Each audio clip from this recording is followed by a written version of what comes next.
Dan and Dave, welcome to 69 Face of Rock. How are you guys doing today? Pretty good. How are you? I'm good. Thank you. So we're here to discuss a book, a second edition of your book, Perpetual Conversion, 30 years and counting. How long did it initially take to put this together? What was it, like 6 years for the original edition, Dave? Yeah. I guess I could just handle this one. Well, we met in 2008 and started in the fall of that year doing interviews. And, it wasn't like 6 years, Monday through Friday, 9 to 5 working on it. But yeah, overall, it took 6 years and it was published on Danny's 50th birthday in October of 2014. So then, I don't know, it was out of print for like 5 years. So we decided to get a second edition out there for anybody that missed it or just was ignorant or unaware of it the first time. I shouldn't say ignorant. They just didn't know. It's not their fault. That makes sense. Usually with additional editions, um, people tend to go back and add things. Is there anything new in the book? There's not a lot of new stuff. There's enough to justify calling it the second edition. There is a new forward by Thomas Lindbergh from Out the Gates, an old bro of mine who says some very nice, flattering, embarrassing stuff. And there is a new color picture section featuring some very recent activities of mine. So we thought that was cool that we snuck those in because there's no new like interview stuff because quite honestly, between 2014 and now, I haven't done so much that it really justified it. I've been that's when I so-called retired then, and it didn't really work, but I did start on a downward kind of intentionally. I'm just getting old, you got aches and pains and shit like that. And I never played music to be a millionaire. So it's just the point being that there's no extra stuff as far as a whole bunch of interview stuff because there wasn't really a reason, in my opinion. And how does this work with musical retirement? I mean, I've been a writer for many, many years, and I've tried to retire a few times, and it just doesn't really work. I mean, there's always kind of like in that Godfather movie. Just when you think you're you're out, they pull you back in. How does it work Right. for you?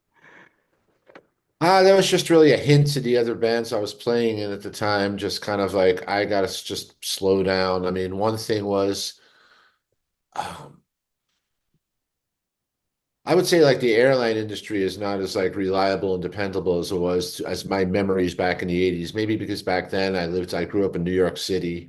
I live in Rochester, New York now, which is a great town, but can't go directly to a lot of places. So when I was flying a lot in, the 2000s and everything, there was just a lot of touring where just a lot of shit just went wrong with the airlines where you did not get where you were going on time. And I started getting very stressed about that. And I'm like, I'm playing music because I enjoy it. But now it was kind of like if somebody dropped you off at the airport, you felt like, the dude at Goodfellas who goes, take me to jail. So um it reached a point where I'm like, why am I doing this if it's not just I'm blaming the airline industry. I'm just saying that and just reaching a point in your life where touring can be, it's there's a lot to it. And after a while, you just want to have a nice normal life and, be at home and just say, been there, done that. That might sound lame to a 22-year-old kid watching this who wants to go tour the world. And believe me, it was lots of fun, but you just didn't want to do it forever. So you just say, I'm going to retire. And of course, it doesn't work, but at least it's saying, then people go, I thought you retired. I'm like, I tried. And it's at least throwing the hints out that, you're not going to be doing it forever. So don't be surprised, really. That does make sense. I mean, I remember hanging out with Ronnie James Dio years ago and asking him, I'm like, Ronnie, you have been through so much ups and downs with all kinds of band members. Didn't you feel like calling it a day? And he goes, Mark, you wouldn't believe how many times. And then comes the infamous having said that, looks me straight in the eye, goes, you and I will never retire back in the, when it comes down to it. Yeah, well, that is how it is mostly worked out. But a couple of years ago was the last Nuclear Assault show, so that was like the last day job bands, like big known bands. That was the last show for a bands like that. And then bands I was in around here just kind of like naturally ground to a halt. So I might still do something with some friends of mine just for fun, though, not touring or doing records. And music's always, a huge part of my life, but I'm just not going to be as active as I was. I'm 60 years old now and just want to kind of age gracefully. That makes sense. I say with Um, a smirk, yes. Now that you have a book out again, what was it like to go back and remember all of these little things that ended up in it? Or there are things that you kind of went back and rediscovered along the line? It was very helpful that I had been very good about in my touring career of taking lots of tour posters, saving my laminates. I never moved a lot. When I toured all my touring in the 80s and 90s, I lived in New York City with my parents because it was expensive in New York City. So some people may go, "Oh, you were 30 and you lived with your parents." It's like, yeah, dude, it's New York City. If you're not going to be there 6 months out of the year, you're going to go broke trying to pay rent. The point being that I had all this stuff that did not get moved and trashed and smashed and damaged. So when it came time to do this and pull out all these references, like it was very helpful having mint condition tour books, like when Nuclear Assault tour was Exodus in '89. Oh, today we're going to Stuttgart and we have to be there at 5, blah, blah, blah. And that prodded lots of memories. So even if we couldn't remember everything, you'd have a big tour poster on the wall that shows the 25 dates I did in 1990. And then that would in turn go, oh, yeah, this show, there was this. So all that memorabilia and stuff that I got that we now in our house have a whole metal den with posters from all that is very, very helpful. That makes absolute sense. Were Yeah, there any memories that kind of escaped you? I'm sure a bunch. Probably the Um, ones you couldn't print. yeah, no, nothing like that. Nothing that sordid. But no, I mean, again, see, we've been Dave and I have been doing a couple of different interviews for this edition, so I will kind of jump back to something we were talking about where we intentionally didn't want to make this like, a 1,000-page tome about everything I ever did. That would be boring and redundant. So we kind of moved along chronologically and just, I don't know, Dave.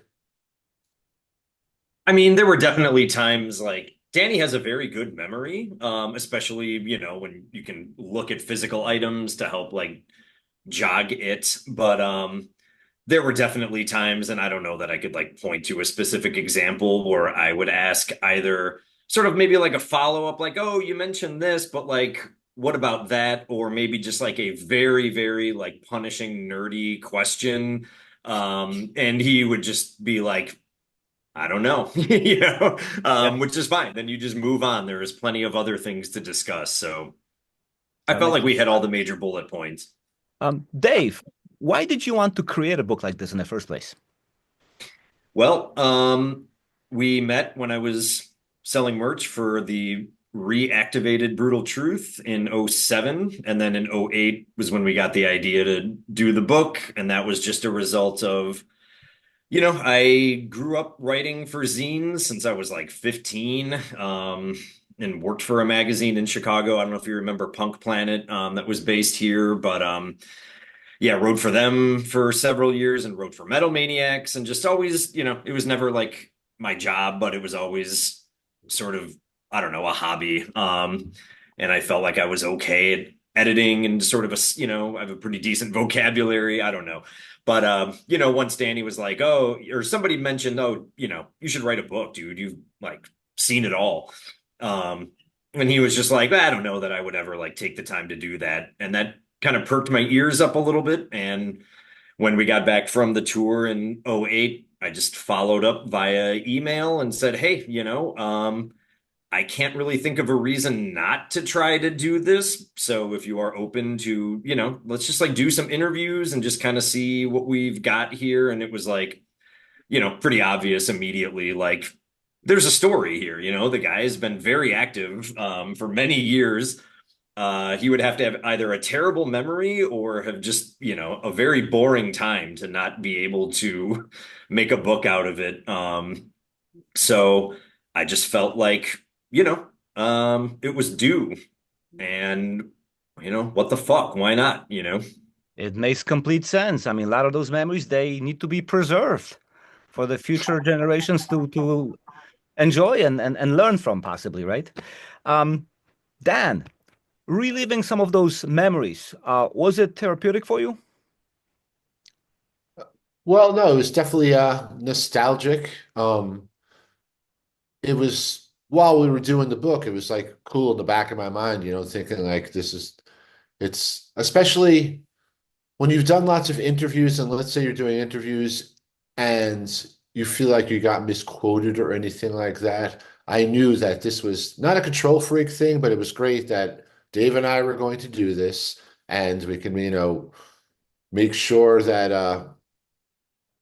I don't know, that it was just going to be completely accurate. Not that I've been horrendously misquoted. I don't have some PTSD from that or anything. Mhm. It's just more like something where I'm not sure if therapeutic's the word, but it was just very satisfying to know that we were going to get all this out, and just done, just him interviewing me. And I don't know, it's hard to describe. It's just, it was cool that we were able to just do it. And it was pretty, a DIY effort pretty much.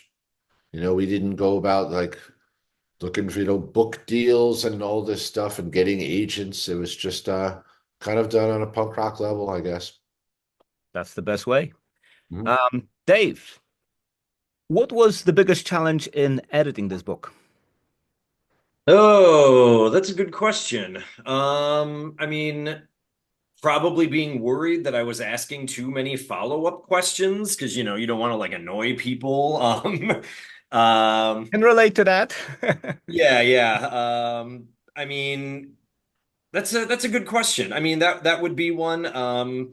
Making sure that, like I said, I feel like we hit all of the major bullet points. I wanted to do that. As Danny and I started talking first, my method sort of became like, okay, there were just very obvious people, obviously bandmates, but some other people that were just sort of recurring characters, so to speak. And I felt like, okay, well, if we're going to try to tell like a well-rounded story and also to uh what's the word I'm looking for? Just to like back up or to reinforce like the things that Danny was saying. It's like, well, let's get some other voices in here. And there was a challenge. I mean, Danny's contacts list was very helpful. And also him, vouching for me as like, hey, this guy's legit, if you want to. I remember I feel like the subject of the email that was sent out was like, do you want to be in a book about me? And people were very generous with their time. There were some, just scheduling and trying to track people down and just, explaining like Dig Pearson from Earache. He is not very easy to get a hold of, but I am persistent. And I think he just understood that my heart was in the right place. I'm not trying to do some like hit piece or like dig up dirt. I was just trying to, like we were saying, just get it on paper. Um, so I yeah, wonder just kind why of like, you would think that. I'm Never sorry. mind. Nothing, nothing. Okay. uh, I see what you're saying. But yeah, so logistically, that was probably the biggest challenge. Making sure, there was a lot of consistencies, like where all song titles are in quotes and all album titles are in italics and the captions are accurate and, there's APA no style. typos. Danny, once the book was out, how happy were you with it? Do you think it presented you in the right light? Oh, absolutely. I'm it's the whole concept of like having a book about me because I'm a pretty unassuming person. Like I'm a bass player, I'm not out for attention or anything. So it was almost like awkward, like a whole book all about me. Wow. But no, I'm definitely happy with it. Like alluding to what I was saying a couple of answers ago about, just me and Dave doing it and just making sure everything was just basically what I would want out there. Or, I mean, which isn't to say that I would shut anything down either. It's just we did it on a very relaxed, natural level, thanks to coffee, beer, weed, and cigarettes and stuff like that, sitting in front of the house. And yeah, it's just I think it's cool. It's the kind of thing, my mom, who's no longer with us, it was just the kind of thing that was great to be able to look, Mom, there's a book about me, and just stuff like that. So yeah, I'm totally satisfied with it. And obviously, because if I hadn't been, I would have spoke up earlier and said we need to rethink something. And I had felt no need to do that. That's an amazing way to justify all the madness to a parent when you have a book out there, right? Yeah, yeah, yeah. See, look, that's why thanks for not making me go to college. All right. I wanted to ask you about some of the bands you are in, just to kind of have an overview. So, how do you reflect on your time in Anthrax, which was your first big band? Oh, that was a very special time for me because that's when we were just really, mid-teens to late teens, and you had all these influences and everything, and you were still you were first going to metal shows, you were barely old enough to drink or anything. And it was just just fond nostalgic memories of, growing as a band and writing music and having it really going from a band in somebody's garage to some a band that was, putting out a record, even though I was thrown out 3 days before it came out. But still, that doesn't negate the fact that I've, have good memories of that. And it was fun doing those shows earlier this year too. That's right. You did reunite with the band. Was that a good closure for you? Yeah, I mean, I don't think I needed closure, but it was enjoyable and it was fun playing those songs and going to a few places in Latin America I'd never been to before. So yeah, that was a good time. Excellent. Nuclear Assault. That was a big part of your life in the 80s. How different was Nuclear Assault from what you did in Anthrax? Well, Nuclear Assault was a little more intense. It was more influenced by like fast hardcore and um it's interesting because I did write a lot of Fistful of Metal, but then with Nuclear Assault, John did a lot of writing too. We were kind of like the Lennon and McCartney of Nuclear Assault. No matter strange that might sound, but it's just it might have been a different approach because I was in that band longer as far as a band making records and touring, so we gelled more as musicians. Whereas Anthrax, it was just kind of like everything up to that first record as kids, and then with Nuclear Assault, I guess I was more of what I'll facetiously call it like an adult musician. That makes sense.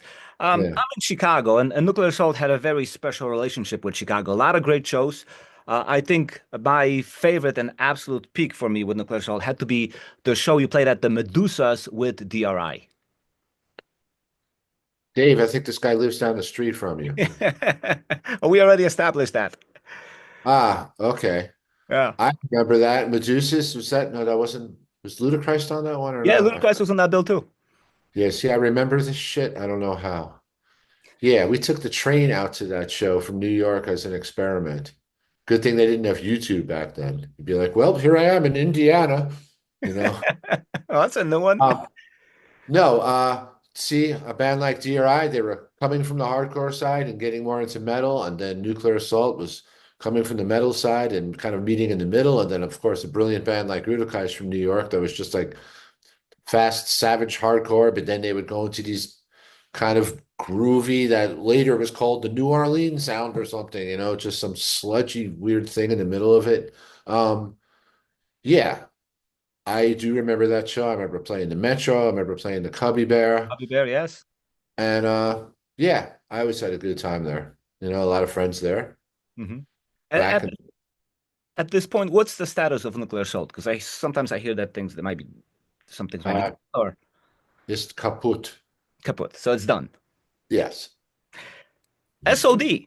That was a side project that just kind of exploded. When you wrote that music, did you expect it would have such an impact? Absolutely not. It was just a humorous punk rock Seems like a project. joke, really, right? Well, yes, the whole thing with the lyrics was the music is what we took seriously. The lyrics were just like, well, we got to put something over it, and we were, just wise guy assholes. So we thought it would be fun just to be as obnoxious as possible. It wasn't heartfelt. It was just more just like, you know, rubbing people the wrong way just because we were obnoxious people from New York. You certainly managed to do that. Oh, I have no regrets. And by the way, fuck the Middle East is still current.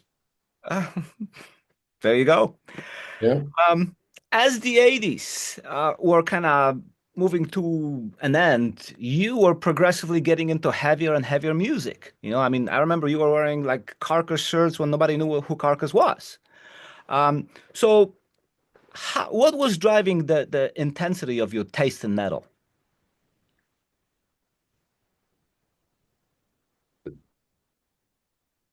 I don't think there's an actual answer for that because it's too and I can't step outside myself and give you it's just my nature. I was just always searching for something more intense. Even when I was a kid and I was listening to records by the Beatles, I liked the songs that were 2 minutes long that they got them over with and everything.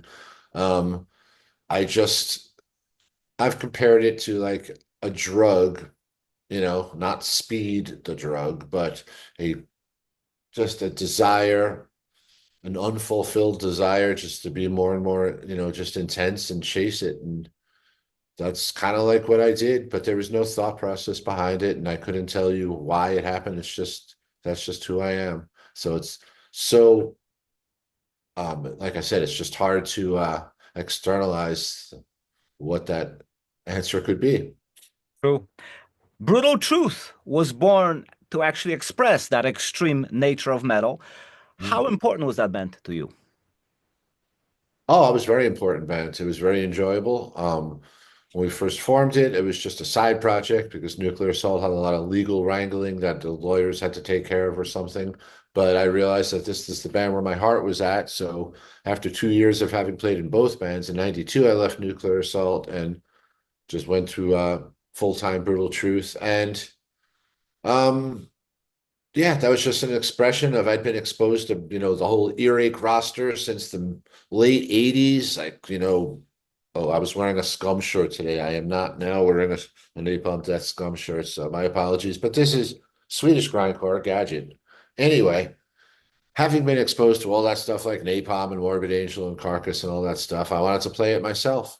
And I said, fuck it, I'm going to go for it. And we didn't realize we were going to play, 3 times as fast as everybody else. We just kept playing the songs over and over again, and they were written pretty snappily in the first place, fast. And by the time we recorded them, yep, okay, I guess that was the bomb blast. It helped to use the 2 foot blast. Once you could do that, then it's, you know, Where are you at musically now? Meaning, what is it that you listen to these days? oh well, I work with a bunch of metalheads, and one guy I work with, he loves his 80s thrash, so he'll just put on some Pandora thing, and there'll be just fucking bands I was in, and Exodus, and fucking Metallica, and Death, and whatever like that. But that's just one period of time. Um, I don't sit there and follow the modern metal scene, if that's what you're getting at. I like, all the bands that I've treasured that I grew up on, with classic rock and metal and hardcore, and then I like listening to interesting, I like swirly indie shit like My Bloody Valentine. I like a band from Sweden called First Aid Kit. I mean, they just sound like Emmylou Harris, but it's very I don't know, it kind of reaches me somewhere. So it's kind of all over the place. I grew up with classical music, but I don't sit there and listen to music all the time.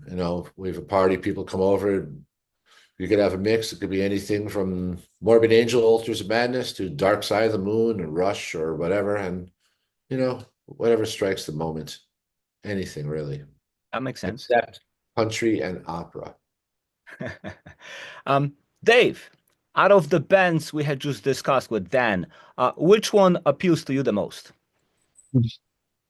Oh, the most. I mean, I guess I would just have to say S.O.D because that was my first exposure to Dan making music. I may have listened to Need to Control. I mean, I remember listening to it at a UCD store because it was on Earache and was like, oh, what's this all about? And I have like a distinct memory. I actually ended up working at that CD store later, but I remember listening to it and just kind of being like, oh, this isn't like as straightforward. Like, I don't know, like I just couldn't wrap my head around it at whatever, teenage year I was at. Yeah. And but the S.O.D live at Budokan video, and then I had the cassette that I listened to in my car. I heard that countless times before I ever heard the album proper. Um, so yeah, S.O.D would probably be the one for me. Plus, I appreciate the sense of humor, having a bit of a snarky, dry sense of humor myself. I even at like 14 years old or whatever, like I understood that it was a joke. But yeah, and then the riffs are just ridiculous. I played drums, and Charlie is just crazy on that live album, especially. So that's my very long-winded answer for you. Those riffs are crushing even to this day. Oh yeah. Thank you. Dan, is there something you regret not doing musically? I really don't think so. I suppose it would have been fun. Like people said, is there any kind of genre of metal that you haven't done that you'd like to do? And I always go, oh, it would be fun doing stoner metal. But then again, I think after I would eventually end up getting bored. Like I'm just so used to playing music that's intense. But no, I can't really say that there's anything I wish I've done that I hadn't done. I mean, I'm pretty much my trajectory of is just really natural for um really what I was just doing at the time, which is a rather vague answer. But let's say like I left Nuclear Assault in 92, but then in 2002, there was offers for the band to do stuff. And after 10 years, it was fun to play thrash again. So let's pick it up again because in 92, thrash had been boring me and I wanted to play death metal and grindcore. And then I played black metal in the middle of the 90s and I got all that out of my system. And then, okay, now it's fun to play thrash again because now it's not like, oh, this isn't fast enough. You already did that. And then I went back and did Brutal Truth again, which is how I met Dave. So everything happens in fits and bursts. And so it's hard to regret anything because you're always going to get a chance to do it again, I guess. Yeah, what goes around comes around. Pretty much. Dave, in your opinion, in the grand scheme of things, where does someone like Danny fit in the metal world? Yeah, that's a good question. I would say he is at the top of the heap of the underground. And I always kind of viewed the book in the same vein as just sort of his career, where we never had like, you know, a marketing campaign or like, I know this is like the most we've ever done is the interviews we've been doing for this, but just in general, it was kind of like a word of mouth sort of underground thing, which is, I feel like parallels his career and just sort of way of being. But I mean, if you look at the resume and you are informed of metal, I mean, you can't help but respect the guy. But if you look at like sort of the tiers, I guess, whatever, you have like I don't know, Metallica, Slayer, ones that even maybe just kind of like a normal person might have heard of. But for like true fans, I feel like Danny is just like in the upper echelon of that segment of the pyramid. Absolutely. Danny, if you could pick three albums that you played on and feel strongly about, what would they be and why? Oh boy. Well, there's, oh, excuse me. A choking question. No, I suppose Fistful of Metal, that was the first album I was on. And, as noted, I wasn't actually in the band by the time it came out, but it's like that expression, you always remember your first, right? So the whole creation of that record and finally getting to hold it in your hands, regardless of whether you're still in the band. I'm not going to dwell on that, obviously. Then, speaking of Sir Die, that was a very momentous record because we just did it for a joke, and all of a sudden it blew up and it was huge. Um, there's going to be more than three. Hansel Would Care, because although Game Over was Nuclear Assault's debut, I felt by Hansel Would Care we had really gelled as a songwriting unit, and the production was much better. And then I will include one more, which is Brutal Truth's Extreme Conditions, ellipsis, blah, blah, blah record, because it just shattered the norm and it was just set a standard for intense American grindcore. And, I don't say that egotistically, just proudly, if there's a difference. Fantastic. Mhm. Finally, what are your immediate future plans musically and generally in life? Musically, if anything else I'm going to pursue would just be something very casual around here for fun. Not casual sounding, but a casual approach. And besides that, I'm content as I turned 60 a couple of weeks ago to just live in my house with my lovely wife and cats, work my mellow day job. I'm actually in precision optics, which is like, making glass so flat they can bounce lasers off it in space. So that's actually pretty interesting too. And apparently a lot of creative people gravitate towards something like that. So that's an interesting angle too. Um, yeah, the joke that Dave's heard a million times with these interviews is that I intend to age gracefully, which is almost impossible when, you have shirts that say "fuck me, Jesus" and stuff like that. That's a great way to end. Thank you so much for speaking to me. Thank you for all the great information, right? And good luck with the book. What the fuck's happening behind What me? is going on? That was Yeah, fun. Star Wars. Try that again. I like that. Oh, I summoned something. I'm trying to summoning the same thing, but nothing's happening. That's because I have the power. All right, guys. Well, I don't know how that happened, so I better go smoke some more weed and investigate. So, well, na zdrowie, and I will see you guys later. Thank you. All Cheers. right. Thank you. Okay. See ya.